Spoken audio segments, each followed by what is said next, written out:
Tervitused Läänemaalt, väikesest Martna raamatukogust.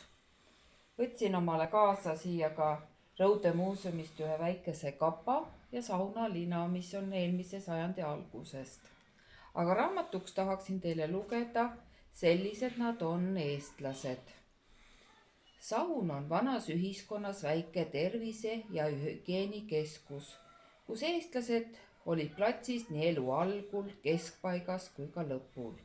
See ei olnud üksnes pesumaja ega singi suitsutamise koht, vaid ka paik, kus kombe kohaselt pruuti pesti, kus naine sünnitas ja kus lahkuja suri voodisse heitis.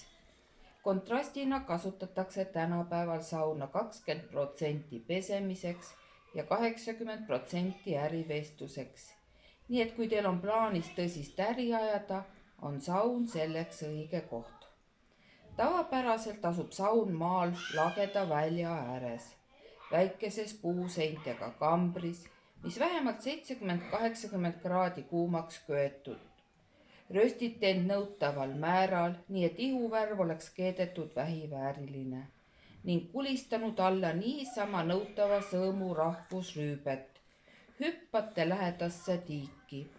Vabalt valitav tegevus on keha vemmeldamine lõhnavatest kaseokstest vihaga, mis peab olema värske või muidu kleepuvad lehed ihu külge. Nii et teist saaks päris paslik tehispuu. Järgnev naljalugu annab tunnistust, kui väga eestlased saunast lugu peavad.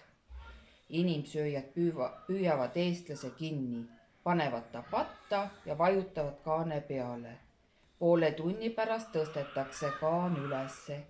Eestlane tunneb ennast mõnusalt, ainult et palub veel paar halgu paja alla panna. Oma keha ei häbene eestlased üldse.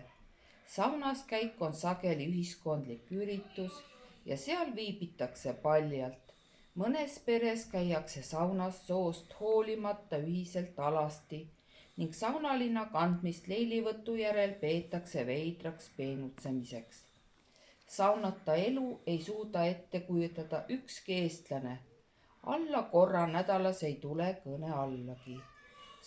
Saunas lõõgastumine on, nagu neil kõigil kombeks, nii hästi praktiline vajadus kui meelelahutus. Vanarahva tarkus kõlab nii: kui ei ole surmatõbi, siis saab ikka saunast viinast abi. Ilusat saunaaastat!